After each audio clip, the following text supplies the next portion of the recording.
Okay. ¿Por qué para la mayoría de la gente es tan difícil mantener un presupuesto?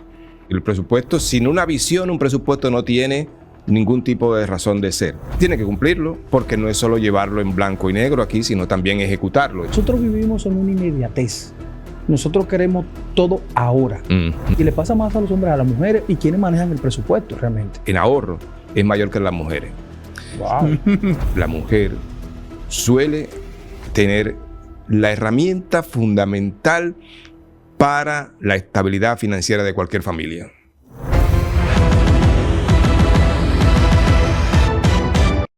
Hoy vamos a hablar del dinero. Y para hablar del dinero y de las finanzas personales, vamos a hablar con un gigante de las finanzas personales. En este momento vamos a hablar con César Alberto Perelló. Es un placer para mí estar aquí. Lo de gigante me queda un poquito grande, ¿verdad? Físicamente, pero te lo agradezco.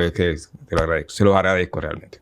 La invitación. Bueno, César, te conocemos como un gigante así mismo de las finanzas personales. Creo que eres una de las personas, si no la primera, que empezó a hablar de finanzas personales puntualmente.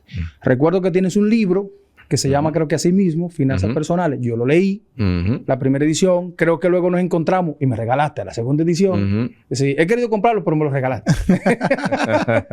Muy buen libro. Creo que en el primer momento hablaba de un nombre, de un personaje que llamaba Juan Pérez o algo así. Creo que se llamaba. El personaje, pero es muy bueno en el tema de finanzas personales. Y hablando de finanzas personales, pero yo queremos entrar en un tema que siempre es un tema de debate, y es el tema del presupuesto y el ahorro. Okay. ¿Por qué para la mayoría de la gente es tan difícil mantener un presupuesto? Incluso sabiendo que la base del tema del progreso, del crecimiento en la parte financiera. Mira, es una pregunta que probablemente tenga una respuesta que va más allá de las finanzas personales. Okay. Porque tiene que ver con el hombre, con lo que es el hombre, la libertad y una serie de cosas más filosóficas, una serie de cosas muy profundas. Y lo que hace un presupuesto que te ata. El presupuesto te ata. Es decir, el presupuesto, sin una visión, un presupuesto no tiene ningún tipo de razón de ser. Tú tienes que tener la visión. Yo quiero ahorrar para comprarme una casa, quiero ahorrar incluso para un viaje, quiero ahorrar para esto, para lo otro. Entonces tú ese presupuesto lo pones bien claro en blanco y negro, la estrategia que vas a utilizar, y diriges los recursos a ese. Pero una vez lo tienes, tienes que cumplirlo, porque no es solo llevarlo en blanco y negro aquí, sino también ejecutarlo. Y ahí es donde la gente echa para atrás. Dice, ok, lo puse en blanco y negro, se ve muy bonito, pero oye, viene Emmanuel este fin de semana. No sé si viene o no, pero viene Emmanuel este fin de semana, mi artista favorito, yo no lo sabía, no está en presupuesto. Entonces son unos cuantos miles de pesos que tengo que salir con la mujer, tengo que salir cuando viene... El presupuesto te dice que no.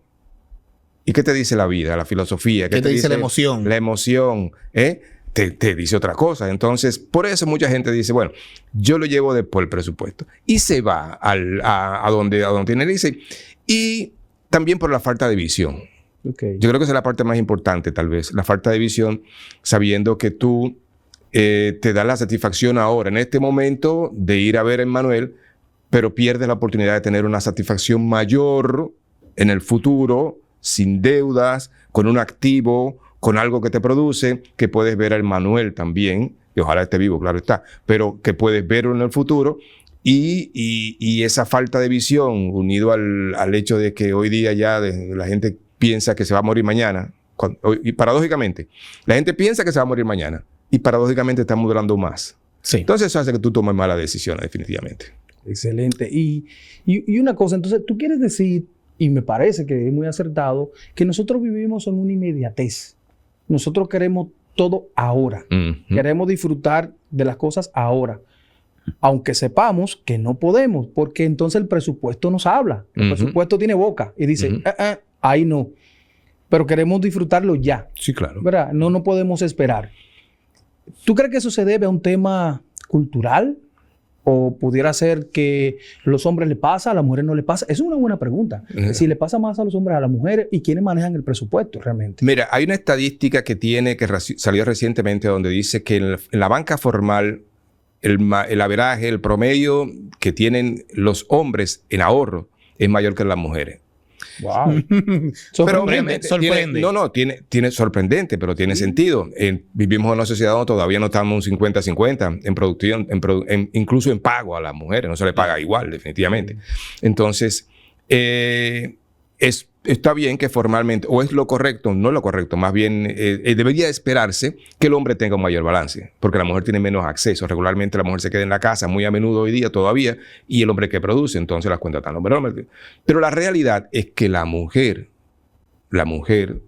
suele tener la herramienta fundamental para la estabilidad financiera de cualquier familia: el clavo. Wow. El clavo lo tiene la mujer. ¿Ok? Y muchos de esos clavos no son formales. Muchos de esos clavos están cerca dependiendo, claro, del nivel. Están cerca de la casa, están en algún lugar escondido por ahí. El SAN a veces. Exactamente. Y la diferencia, y me fui lejos de la pregunta que me hiciste, la diferencia, la educación que nosotros necesitamos es como país, como familia, como persona, es, para ponerte un número, nosotros que manejamos mucho esos números de KPI, esas cosas, nosotros deberíamos estar en 10, pero estamos como en 2 o en 1. Mira la brecha que nosotros tenemos que cubrir para educar no solo a las mujeres, no solo a los niños, no solo a los hombres. El país completo debe educarse, porque en esa medida tú tomas mejores decisiones financieras, ¿ves? Y como tú decías al principio, es si vivimos en la inmediatez. Tú tienes que manejar. Todos nosotros deberíamos manejar, incluyendo profesionales, porque tú dices, bueno, la población que no tiene conocimiento, que bueno, ya eso es otro tema. Sí. Pero ¿y qué pasa con los profesionales que fuimos a la universidad, que nos graduamos, que hicimos un summa cum laude tenemos, y no sabemos nada de manejar las finanzas personales? No sabemos lo que es la maravilla del interés compuesto para la inversión. Sí. Oye, cuando tú entiendes el interés compuesto, tú dices, wow. Entonces, cuando lo entiendes temprano, tú puedes comenzar temprano con pequeñas inversiones, cuando viene y termina con uno. Cuando tú entiendes que el presupuesto no es más que un plan de vida, que es la ejecución de un plan de vida.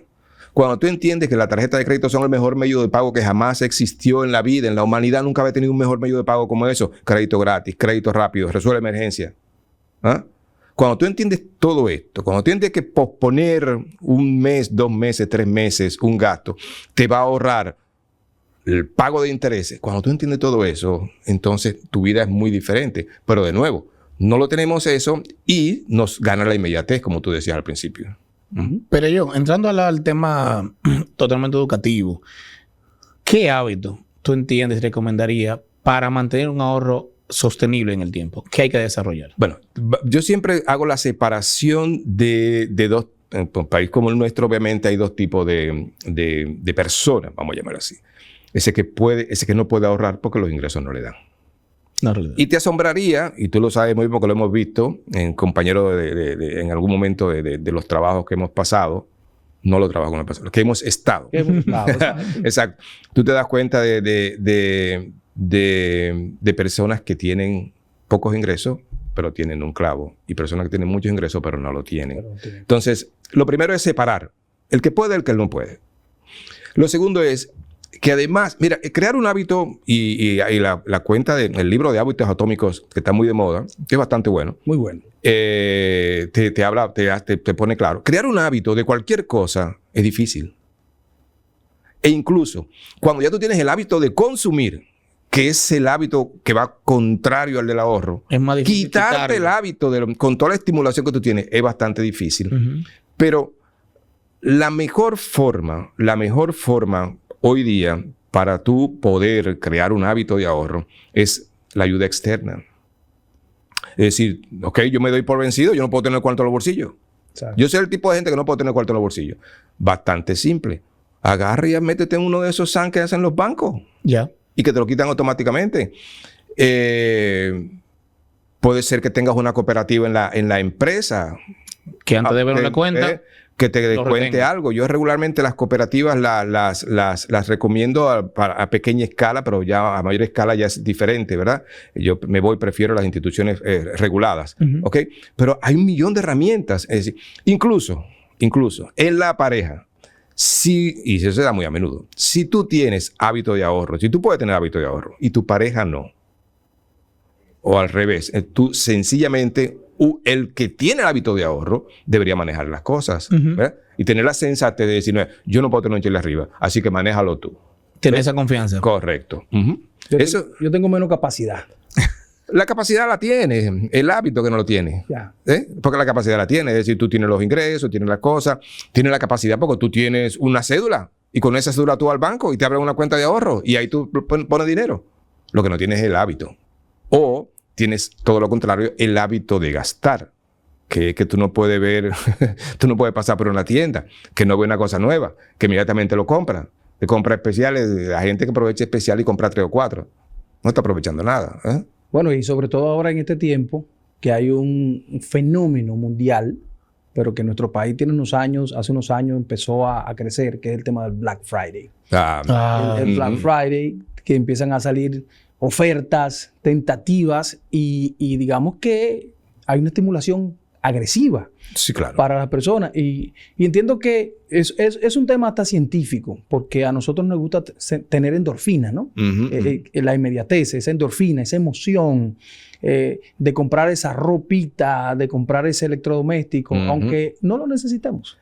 Entonces, sí, hay una máxima que yo leí cuando empezaba a trabajar con esto. Tú decías que yo era el primero en finanzas personales. Yo creo que tengo el mérito de ser de los primeros. Yo le daría el mérito del primero, creo que a Joaquín Dísela, para ser sensato. ¿Okay?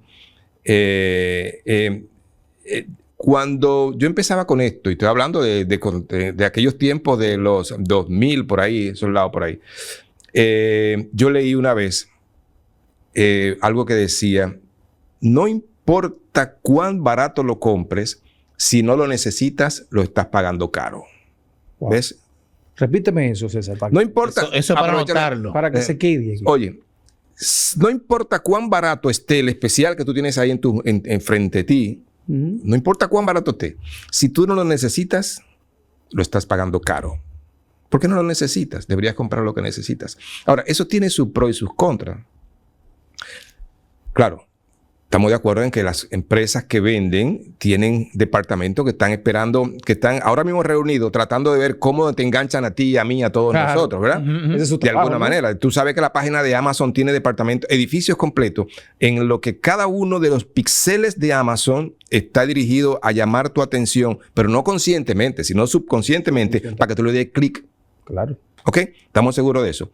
Ahora, en el hecho de que nosotros... y me voy diluyendo de vez en cuando. Cuando tenemos la posibilidad de decidir, ok, qué es lo que necesito y qué es lo que no necesito, y no ejecutamos esa posibilidad, ahí empiezan los problemas. Porque si lo necesitas, tienes que comprarlo. Ya sea crédito o al contado, lo necesitas. Sí. Pero si no lo necesitas, de hecho, si no lo necesitas, si es un gusto, no es que no lo compre. Eso puede esperar. Exacto. Que lo sopese. Eso puede esperar. No puede ser más para adelante. Más para adelante. Pero los especiales están hechos para que la tentación te lleve. Ahora, tú puedes perfectamente. Y a mí me gusta mucho eso porque una vez en Santiago, alguien me dijo una frase buenísima. Que eso es lo bueno de lo que vamos envejeciendo, que guardamos siempre las cosas buenas. Alguien me dijo una vez, profesor, usted piensa en el ahorro y en el ahorro y en el ahorro, el ahorro y la vida. Yo, miren, por ejemplo, mi doble sueldo, yo me lo bebo. Me dijo así. Wow. Yo ahorro todo el año, pero el doble sueldo me lo bebo. Qué honesto. Y el tipo le pregunto por qué. Y si le funciona. Oye, pero no, él ahorraba todo el año y toda la cosa, pero doble sueldo. Y yo, que estaba en esa charla en Santiago, dando una charla para que la gente agarrara el doble sueldo y lo ahorre. Trataba de ahorrarlo. El tipo me está matando el gallo en la funda. Y yo tratando de salir de él, de repente le digo, bueno, eso cada quien tiene su... Pero debería ahorrar. Que me dice, no. ¿Usted sabe por qué? Porque no se puede vivir en la miseria por temor a la pobreza. Y yo siempre digo eso. Si tú buscas mis entrevistas todas, yo tengo que decirlo en algún momento porque esa es parte de mi filosofía. Cuando yo estoy hablándote de finanzas personales, yo no te hablo a ti de hacerte rico. Nadie me ha escuchado nunca decir cómo hacerse rico. O yo no sé. Sí. ¿Te entiendes? Nadie me ha escuchado a mí cómo hacer negocios. Yo no sé hacer negocios. Yo sí te puedo organizar un negocio. Yo sí te puedo hacer presupuesto. Te puedo hacer tu estrategia, lo que tú tienes en la cabeza, yo te lo puedo poner en blanco y negro y un plan, mira, contable perfecto. Pero yo no sé. Entonces, esa frase de que no se puede vivir en la miseria por temor a la pobreza, a mí me voló los sesos. No los cabellos, los sesos. Porque es cierto. Hay un grupo que te dice que por qué tú no eres rico, por qué tú no eres rico, por qué tú no eres rico, y tienen miles y millones de seguidores. Hay un grupo que te dice que la vida es muy corta, que hay que disfrutarla, que para qué la finanza, que yo que... No. Yo creo que nosotros debemos manejar adecuadamente las finanzas, tener presupuestos, como comenzábamos el tema, presupuestos que nos guíen en la vida y que nos organicen y que eviten deudas. Pero también yo creo que hay que beberse su pequeña. Y hay que darse sus viajes. A los que les gustan, a los que son cristianos, tener dinero siempre aparte ahí para todas esas cosas, actividades que tienen, su retiro, correcto, y sus viajes. Mira, yo quiero peregrinar, quiero ir a ver a donde estaba fulano de tal, que el pastor tal tiene una manifestación, una congregación a ponerte un lugar en Miami. Entonces tú ahorras para esas cosas, te da ese gusto de estar ahí. Entonces, el balance es lo principal en esto, el balance. Y, obviamente, cuando tú te dejas llevar de los intereses, de los especiales, te va desbalanceando inmediatamente. Eso no te lleva a nada bueno. Muy bien. Bueno, hablando del tema de deudas y crédito, cambiando ese tema, César, ¿qué debería aprender uno primero? ¿O qué deberían aprender las personas primero que tienen temas de deuda y crédito? ¿A generar más ingresos? ¿A producir más? ¿O a salir de las deudas? ¿Buscar estrategias para salir de las deudas? ¿Cuál sería el mejor paso? Mira, la generación de ingresos está probado que nunca resuelve los problemas de deuda. Al contrario, los incrementa, porque te da capacidad de endeudamiento mayor. Para salir de las deudas, tú tienes que tener conciencia. Primero, ¿cuáles son las deudas que tú deberías tener? Tú deberías tener deudas buenas solamente. Deudas en casa. Aunque hay gente que dice que eso es todo un tema, que las casas son deudas malas. Deudas en casa, deudas en, ¿cómo se llama esto? En educación, deudas para negocios, ¿ok? Deudas malas. Una deuda para vacaciones es una deuda la peor que puede hacer. Para la ropa, fatal. Una deuda para fiestas, fatal. ¿Ves? Deudas por juegos de azar ya ni siquiera se pueden. ¿Ves? Entonces, esos son los dos tipos de deudas. Ahora, cuando tú estás usando las deudas o el crédito más bien de esta manera que llaman buena, es poco probable que te sobreendeudes. Pero aún así, si te sobreendeudas, es poco probable que con más ingresos tú resuelvas el problema. Porque el problema de origen es que no supiste manejar tu capacidad de endeudamiento. Si te dan más ingresos, tú piensas que tienes más y va a subir. Lo principal para esto no es tener más ingresos. Eso sería... Mira, y hay un ejemplo que no lo voy a decir porque es una empresa donde trabajé hace muchos años. La gente, desde que tú le dices, la gente gasta los cuartos desde que le dicen que se lo van a dar. ¿Ves? Hacen una proyección de gasto ya. Claro. Antes de eso, emocionalmente ya están involucrados en gasto. Correcto. Entonces, si tú le subes el ingreso, ya es, él piensa, ok, perfecto, yo tengo cubierto los pagos aquí, ¿verdad? Sí. Entonces, pues ya yo puedo coger otra cosa. ¿Ves? Entonces, esa no es la solución. La solución es más bien tratar por todos los medios de endeudarse con cosas buenas para empezar y de saber cuál es tu capacidad de endeudamiento. Y eso de tu capacidad de endeudamiento se logra con un presupuesto.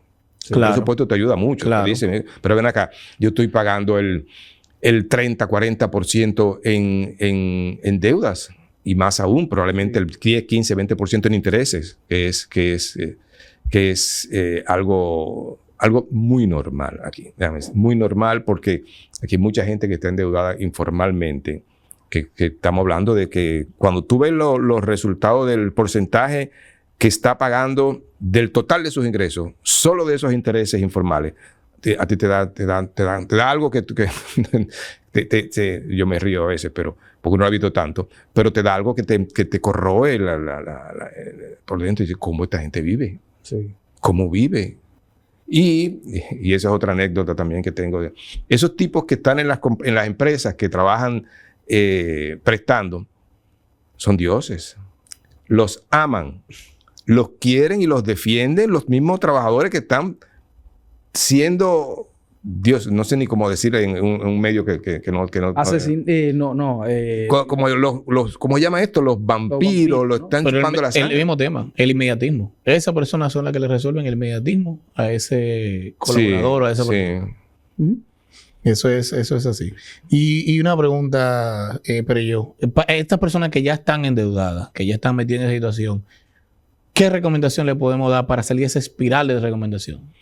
Mira, las deudas, hay planes para resolver las deudas. El primero, el que más recomendable es, bueno, el más recomendable desde el punto de vista de lo rápido que tú puedes tener impacto en tu cash flow y de la reducción del pago de intereses, es el de consolidación de deudas. Si tú tienes muchas tarjetas de crédito que te están financiando con un 60%, por ejemplo, y tú puedes conseguir un préstamo 25-30%, 20%, entonces esa diferencia es bastante grande. Entonces, cuando tú lo pones junto, tú ves que el pagaré resultante de este préstamo nuevo es mucho menor que todos los intereses que tú pagabas anteriormente. Sí. La consolidación es lo ideal.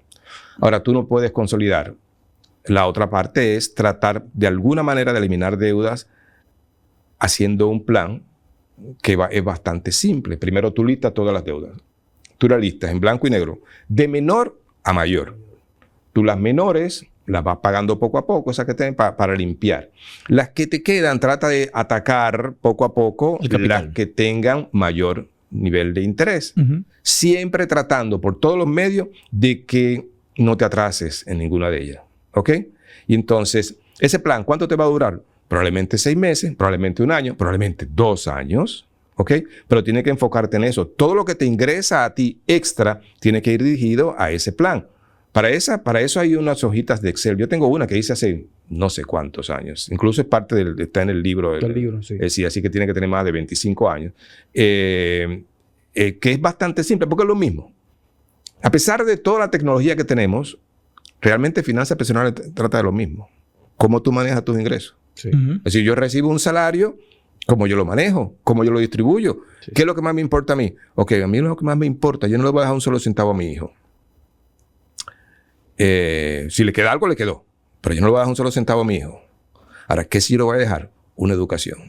Y en mi presupuesto siempre ha habido, y esto es un testimonio, siempre ha habido una buena parte para formar ese fondo que pague los estudios universitarios de mi hijo. Pero desde que nació, ¿ok? Hoy día ya el muchacho está en la universidad. ¿A dónde quieres estudiar? Claro, tengo limitaciones, porque yo no soy rico, pero ¿a dónde tú quieres estudiar? Stanford. Entonces, no, yo no llego. No, yo no llego ahí. No, Estados Unidos es muy caro Estados Unidos es realmente la educación no es tan buena y es muy caro, es un bluff. Estados Unidos, es decir, cuando tú comparas la educación, precio, beneficio, Estados Unidos y Europa, por ejemplo, tú dices, yo no sé cómo se gradúa alguien en Estados Unidos. No sé cómo se gradúan.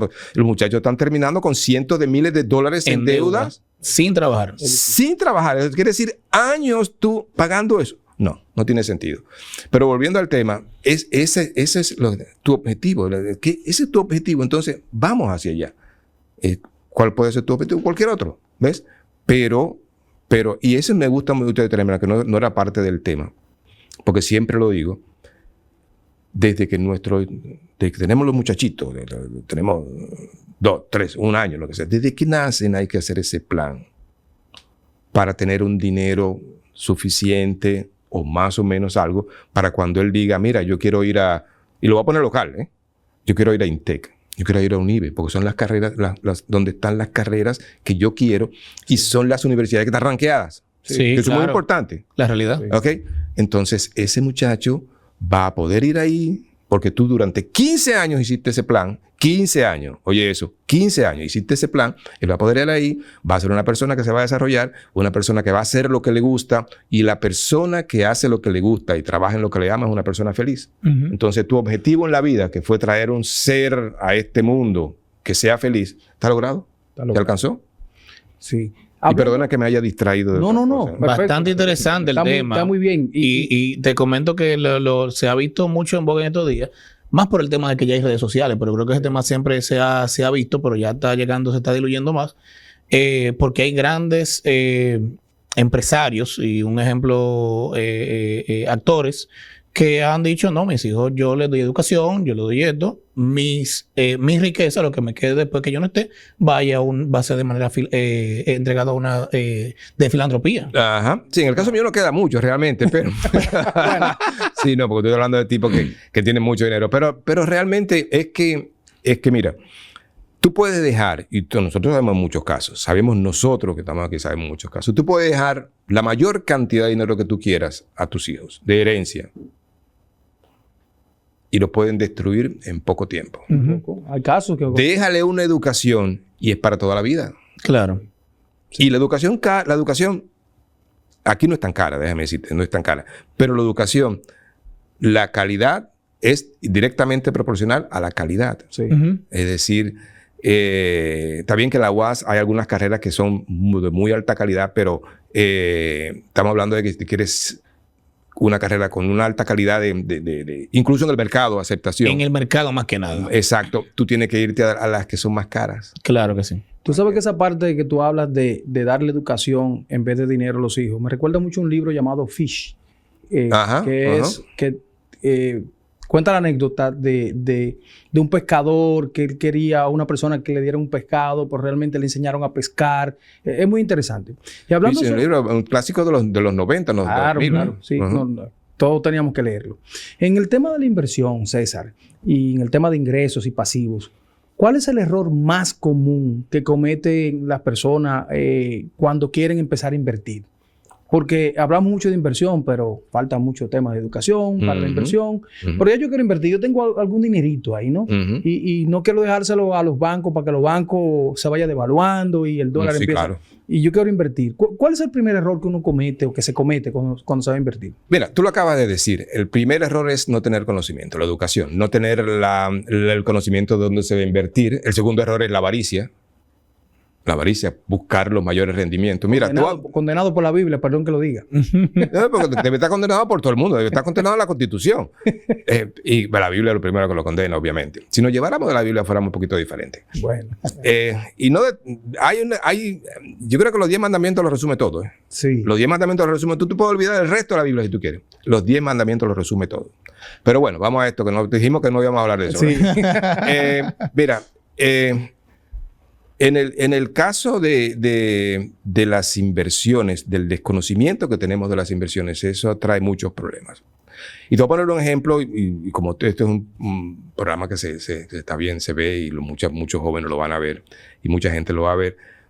Yo tengo una experiencia ahora. Te estoy hablando de que estoy esperando la segunda llamada en este momento, en la tarde de hoy. Okay. De un anuncio que me salió en internet, en Instagram, de una compañía que es como broker, que Capital. Y bueno, yo curioso, llamo y el tipo oye, pero formidable la forma en que me estaba, que me trató de vender el producto. Los 7 pasos a la venta excelentemente tratado ahí. Sí, no, y el tipo y hasta ahora vamos bien, que mira, y por aquí, por allá, y nosotros nunca le ponemos la mano. Es decir, se veía todo muy bien. Ahora, cuando tú vas a hacer inversiones, tienes que hacer la tarea. Investigación. Okay. Yo no estaba haciendo inversión en este caso, pero hacer la tarea. ¿Cuál fue y ahora es más fácil que nunca. Fulano de tal. Dame referencia de fulano de tal. Y busqué referencia y me dice, mira, no está registrado en la SEC, que es la sociedad de la Securities and Exchange Commission de Estados Unidos, donde las inversiones se registran, los actores de la bolsa de valores se registran. No está registrado en tal lugar, no está registrado en ningún lugar. Ok, perfecto. Entonces, ¿a qué se dedica? A tal o cual cosa. Entonces, dame las opiniones de la gente al respecto. Y empezaron, obviamente, a darme opiniones de no puedo invertir en esto. Es decir, claro. no solo tú tienes que tener conocimiento de lo que estás haciendo, pues yo tengo conocimiento del mercado. Yo no soy un experto, pero tengo conocimiento.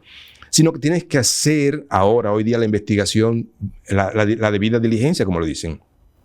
Y tienes las herramientas. Pero eso, ¿sabe qué sucede? Que entonces la avaricia, por alguna razón, y eso los psicólogos y psiquiatras sabrán mejor que yo, por alguna razón hay algo que te bloquea y tú sabes que eso puede estar pasando, pero la avaricia te lleva a tomar la decisión de invertir en una cosa que tú dices, pero yo no la entiendo todavía, yo no estoy muy seguro. Eso tiene un nombre, yo creo que, no sé exactamente, yo no quiero meterme en esas, porque yo soy contador. Pero eso, la realidad es que la gente se queda después sin un solo centavo y pensando, pero yo lo sabía. Es decir, a mí me ha pasado que me lo dicen, me dicen, César, pero yo lo sabía, yo no sé qué fue lo que pasó. Yo no sé qué fue lo que pasó. ¿No? Y eso, obviamente, para contestar tu pregunta y cerrar ese punto, lo que debes hacer para evitar el error es nunca invertir en algo que tú no entiendas, que eso lo dicen los genios, no lo digo yo. Warren Buffett dice eso. No, y Pepín Corripio también, y los que saben, te lo dicen fácilmente. Eso no lo digo yo lo estoy copiando. Y segundo, cualquier cosa que vayas a hacer, tienes que saber, tienes que tener un presupuesto al respecto. Y tercero, que era lo que creo es más importante, siempre en las inversiones hay que tener un plan, una estrategia de salida, que la gente no la tiene. Una estrategia de salida. ¿Cuándo yo voy a salir de este negocio? Sí. Una meta para eso. Claro, estrategia de salida es bastante simple. Si te voy a poner el caso de la bolsa de valores. Compré una acción en $100. Cuando suba a 110, voy a vender. Me fui. Porque mi estrategia de salida dice que al tener 10 de ganancia, me fui. ¿No? Ahora, cuando baje a 90... También voy a vender. También me voy a vender, porque mi estrategia soporta una pérdida de 10. X. No baja a 90 y digo, cónchale, pero vamos a esperar mañana, que mañana sube a 100 otra vez y vendo y no pierdo. Y baja Entonces, 70. cuando te levantas, están en 70. Caramba, vamos a esperar mañana porque sube por lo menos 80 y ya no pierdo, nada más pierdo 20. Y te levantas y están a 60. ¿Ves? Entonces, eso es importante, una estrategia de salida para todo en la vida, incluso hasta para los trabajos. Sí. Hay un libro muy interesante que seguramente todos hemos leído que se llama El hombre más rico de Babilonia. Esa es la Biblia. Claro bueno, que sí. Ese libro habla específicamente de lo que tú dices. Dice, no invertir en algo que tú no sabes. Es decir, ¿cómo tú te vas a meter en un negocio que tú no tienes ni la más mínima idea? Pero gracias a Dios en estos tiempos existen consultores y asesores. Que por ejemplo, tú asesoras a muchas personas, muchas empresas, seguramente en términos financieros. ¿Usted no sabe de eso? Llame a César Perello. Para que César Perello le dé su opinión sobre ese tema. ¿Verdad? En el tema de buscando quizá la facilidad del dominicano de buscar ahorro, inversión, hasta ahora la parte bancarizada, todo el que tiene buen manejo a nivel crediticio, o mejor dicho, que tiene buenos ingresos, pueden entrar y pueden hacer ahorros. ¿Qué te lo recomienda a esa persona que quizá están comenzando, que son empleados que están iniciando o que están en esa área que están comenzando a crecer? Dicen, quiero comenzar a crear un hábito de ahorro o de inversión. ¿Dónde te lo recomiendo entrar en ese momento? Mira, en estos casos, la tecnología puede ser tu mejor aliado. Tú sabes que la tecnología, paradójicamente, es en muchos países del mundo, incluyendo hay un caso finlandés que es bastante interesante, que es para todo un programa. La tecnología en muchos casos está trabajando en contra de las personas porque la facilidad de gastar hace que tú gastes más y distorsiona tus finanzas personales. Pero también, bien utilizada, la tecnología te puede ayudar. Es decir, hoy día tú tienes una aplicación donde puedes dirigir, ¿verdad? Dinero a una cuenta que puede estar bloqueada, donde tú no puedas sacar dinero. Tú puedes, yo soy una persona mayor, obviamente. Tú puedes hacer como yo, que dentro de las estrategias que tengo está una cuenta de libreta de ahorro. Yo no tengo eso, yo no tengo internet banking en eso. No lo tengo. No la tiene enlazada. No tengo internet banking en esa institución. Es decir, que tú tienes que ir al banco si quisieras hacer alguna transacción. No, porque hay un ingreso, acuérdate de la estrategia de la estrategia, y la estoy casi diciendo. De la salida. De la estrategia del pago de la universidad del muchacho. Okay, sí, claro. Entonces hay una serie de ingresos pasivos que se están generando y van a parar ahí. Entiendo. Entonces, si yo quisiera sacar dinero, si yo quiero disponer, porque obviamente una cuenta de ahorro tú no puedes meterle mucho dinero, porque yo tengo que ir físicamente y sacar de ese dinero y ponerlo en otra cuenta. Eso es una limitación, ¿cómo decirte? Una protección extra, como una verja extra, que yo le puse a ese fondo que yo lo quiero específicamente para eso. Sí. ¿Ves? Hay muchas otras cosas, pero contestando tu pregunta, tú agarras sencillamente, quieres tener hábito, tú te levantas ahora mismo de donde tú estás, y levantas el teléfono y le dices, banco, créame una cuenta de SAN, que le llaman... SAN es una SAN específica. Y el nombre del Sí, pero SAN, el nombre del producto. SAN es una específica de un banco específico, pero todo lo tiene. Entonces... Ahorro programado. Exacto. Y, entonces, tú le dices, ame esto, ¿ok? Guárdamelo ahí y te olvidas de eso. También, otra cosa, como lo decía al principio, es decir, yo no puedo ahorrar, pero mi mujer sí. Sí. Entonces, ven acá, mi amor, tú te vas a tener que encargar de esto, porque yo definitivamente no puedo ahorrar. O viceversa, será el caso contrario también. Sí. Entonces, lo mejor es, si no puedes hacerlo, delegar eso. Pero si puedes hacerlo, crea el hábito a través de estos mecanismos automáticos que hay hoy día. Eso no falla. Sí. Y siempre. Una vez comience, olvídate de ese cuarto. Claro. No están ahí. Sobre todo, ¿verdad? Sí. Te quería comentar, César, tú hablabas del presupuesto y quiero confesar ante todos los que nos ven de que yo empecé a hacer presupuesto después de que leí el libro de César. Hace muchos años. Creo que muchos hemos hecho eso. Hay una parte... Tú sabes que esa versión del libro, y debo confesar, aunque hay una... Tú debes saber que el error que cometiste ayer creó el hombre que eres hoy. Claro. Pero mi primera versión del libro de finanzas personales tiene oportunidades, muchas oportunidades. Sí, yo lo tengo. que era el chiquito. Tú tienes un libro, sí, tiene muchas oportunidades. De hecho, y yo no me avergüenzo ni mucho menos, pero diablos. Sí. Perdona que te interrumpí.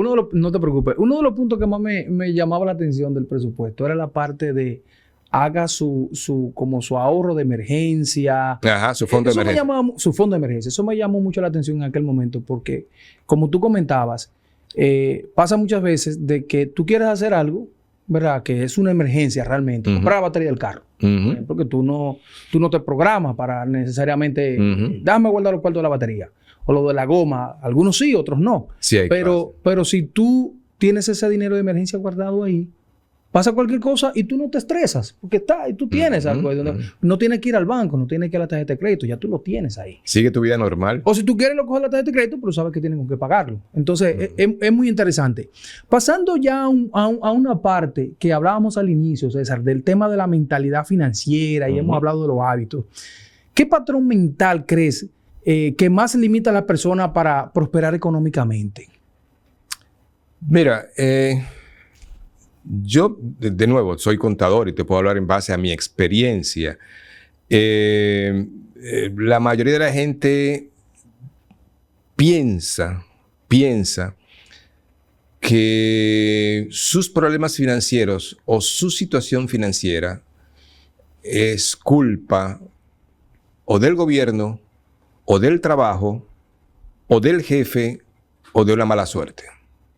Pocas personas tienen la honestidad con ellos mismos, para llamarle así, de decirse, caramba, pero una gran parte de eso, esos son actores que pueden influir, claro. Definitivamente que sí, variable. Pero una gran parte de la responsabilidad de mi situación financiera es mía. Y te pongo un ejemplo, y me gusta mucho este ejemplo, porque te puedo poner dos ejemplos, el de abajo. ¿Cómo tú rompes el círculo de la pobreza? Wow. Con la educación. La educación. 100% de acuerdo. Es decir, yo vengo de una familia muy humilde. De mis padres que crecieron y trabajaron y se encargaron siempre de que yo fuera a la universidad, fuera al colegio. Y mi vida es muy diferente a la que ellos tienen. Entonces, tú tienes 3 muchachos, trabajan en zona franca, está pasando trabajo. Tienes que asegurarte que esos muchachos vayan al colegio, a la escuela. Tienes que asegurarte que vayan, tienes que asegurarte que hagan sus tareas. Porque le estás dando una herramienta que los va a sacar de ese. Mañana van a ser contadores, para ponerte algo, van a ser doctor. Tengo un ejemplo cerca de mí de una señora que trabaja y su hija va a ser médico y todos estamos felices.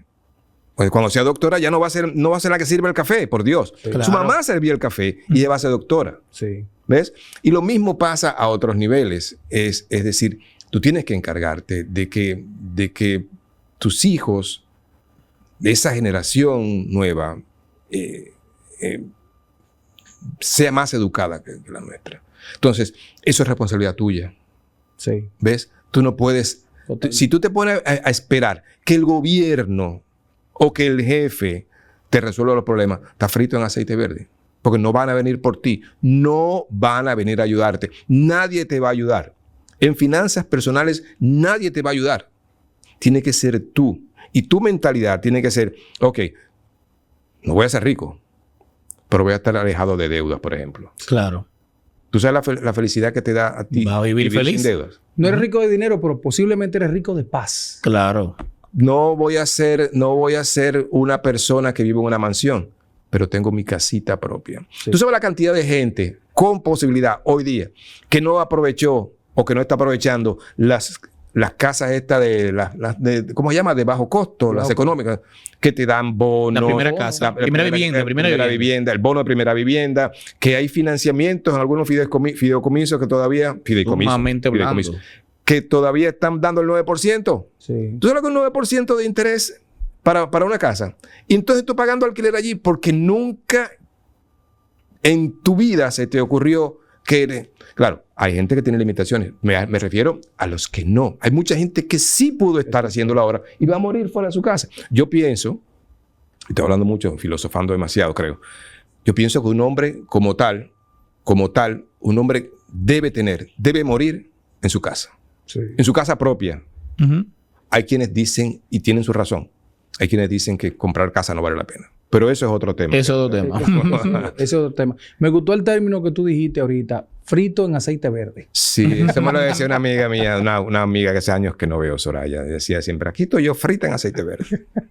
César, para esa misma persona del pueblo, esa gente que necesita esa información, un hábito, una recomendación, un tip sencillo para lograr esa mentalidad financiera. Regale ese tip pequeño para lograr eso. Bueno, primero pensar que se puede. Segundo, saber que los recursos son limitados. Uh-huh. Tú no tienes para todos, ¿ok?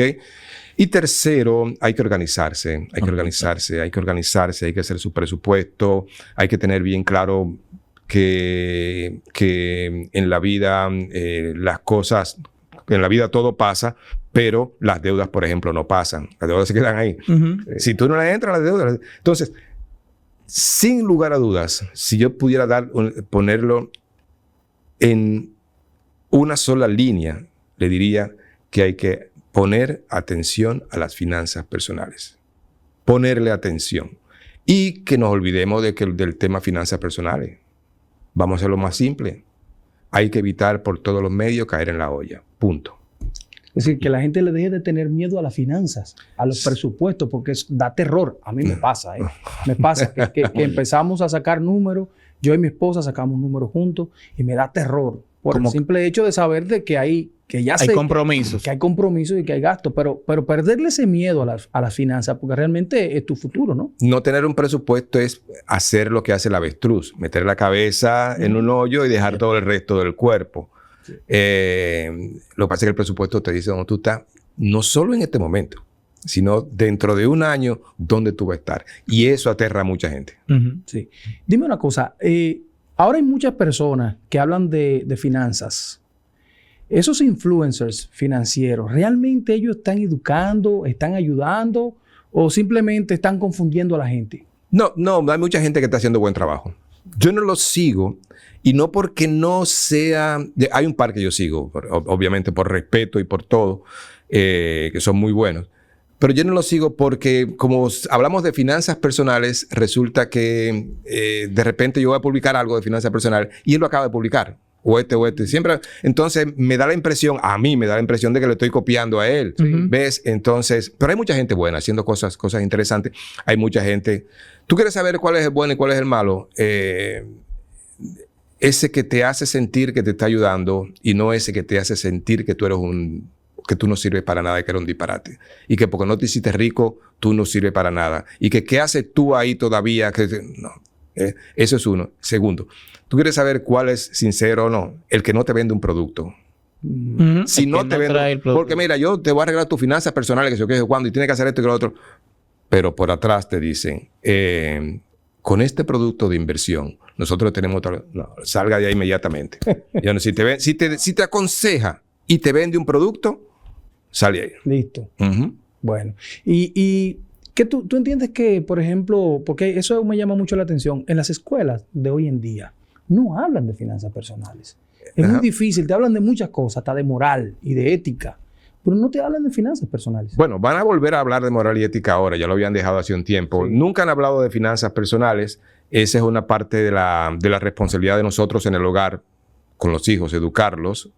Hay casos, en el mundo, pocos lugares, pocos países del mundo tienen esos programas de educación financiera, que yo sepa, excepto Finlandia, que ahora trabajó con, que te decía ahorita, tiene un programa buenísimo para educar, oye, solo te voy a decir la visión, que en el 2030 sus ciudadanos sean los ciudadanos mejor educados financieramente del mundo.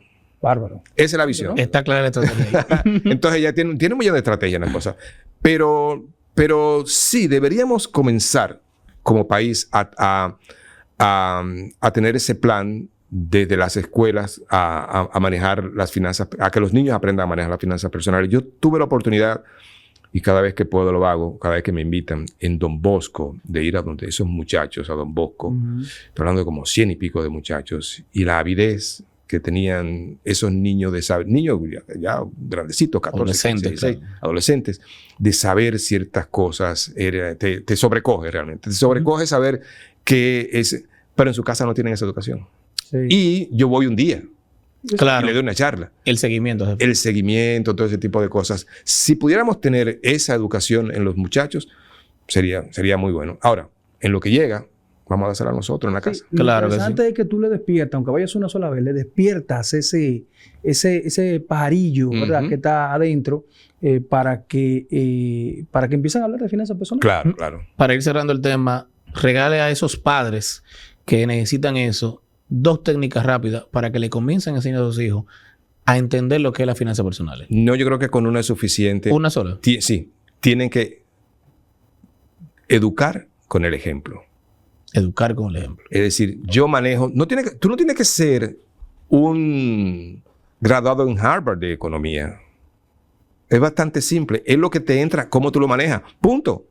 ¿Ves? Entonces, si tú le das el justo valor al dinero y tu hijo lo ve, si tú manejas la tarjeta de crédito adecuadamente y tu hijo lo ve, si tú, al tomar una decisión de eso, la sopesas como familia, tomar una decisión de un gran consumo, por ejemplo, una hipoteca o compra de un auto. Un vehículo, unas vacaciones grandes. Lo haces en familia y lo haces sopesadamente. Tu hijo va a estar observando. Puede ser que de 10 casos, 2 salgan... Pero los 8 restantes tienen eso ahí. Y puede ser que cometan su error al principio también, pero van a volver a decir, cónchale, por eso papá lo hacía. Sí. Por eso papá lo hacía. Entonces, o mamá, ¿ok? Porque hoy día hay que mamá y papá, ¿verdad? Entonces, predicar con el ejemplo, educar con el ejemplo, y con eso tú verás que se resuelven muchas cosas. Oye, excelente consejo. Quedó claro eso. No, y te digo una cosa, cuando hacemos eso, damos ejemplo a los hijos sirven como supervisores. Yo te voy a contar una anécdota rápida.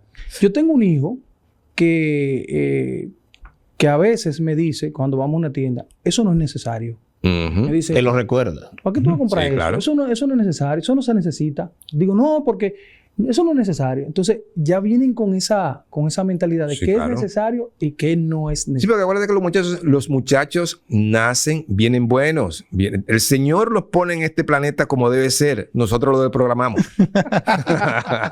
Interesante. César, ¿sabes que un espacio, un bloque que nosotros hemos instaurado en este podcast es el del reto Capicúa? Ok. Y nosotros queremos retarte a lo siguiente. Nosotros tenemos aquí una ruleta, ¿verdad?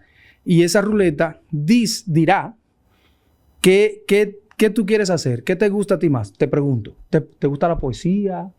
¿Te gusta cantar? ¿Te gusta hacer un cuento? Yo realmente no. Cantar no podría hacerlo bajo ninguna... Y mira que intento tocar la guitarra. ¿Toca la guitarra? No, cantar no. ¿Una anécdota puedes decir? Pues, claro. Una anécdota. O te quieres someter a la ruleta mágica, que te dice, independientemente de lo que te guste o no, te dice, ¿verdad?, qué tú vas a hacer. ¿Prefieres hacerlo tú o someterte a la ruleta? Bajo ninguna circunstancia yo podría someterme a esa ruleta. Mi hombre mayor va a hacer ruleta y sale que yo tengo que subirme a la mesa. Cuéntanos una anécdota que tal vez has compartido poco, pero que tienes ahí grabada contigo.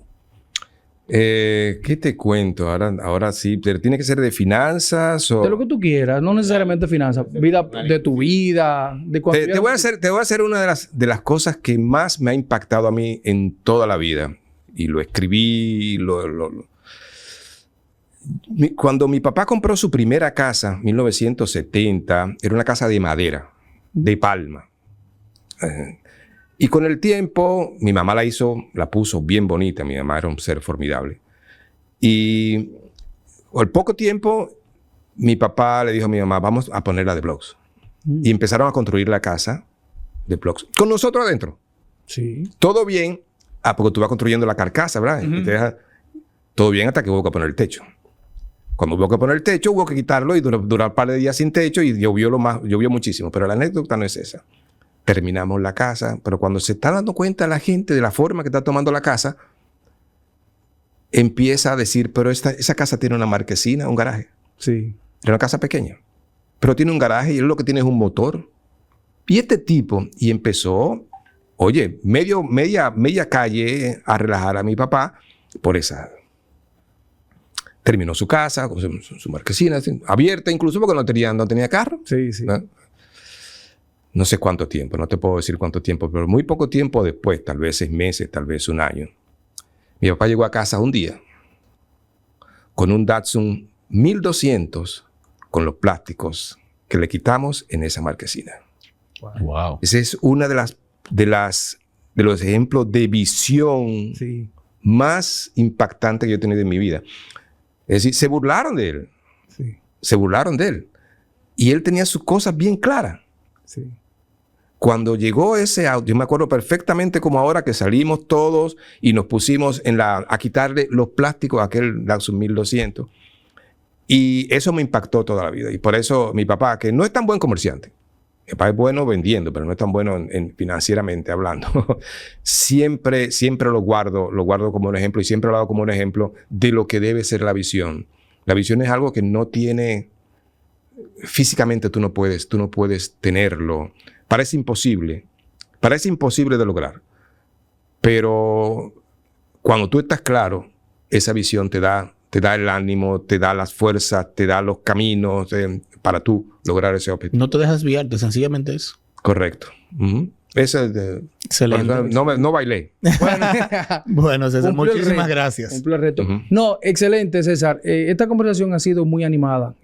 No siento esto como una entrevista, sino como un conversatorio. Sí, así me gusta. Esto me hace sentir muy bien. Yo creo que si nos quedamos aquí una hora más, hablamos una hora más sobre ese tema. Pero ha llegado el momento de terminar la entrevista. Y quiero agradecerte desde lo más profundo, de verdad, por acoger el llamado a la invitación y permitirle a cada uno de los que nos ven poder conocer sobre finanzas personales, este tema tan importante, sobre educación, sobre los hábitos para el tema de la finanza.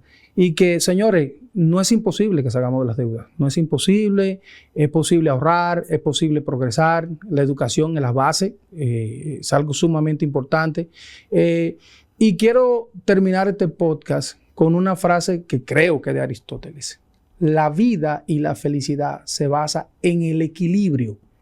Ahorre, resuelva sus deudas, pero viva o disfrute, ¿no? Trata de hacer un balance, ¿verdad? Que disfrutes el proceso. Entonces, muchas gracias, César. Gracias a ustedes por la invitación. Hasta pronto, señores. Esto ha sido Gigantes Reales.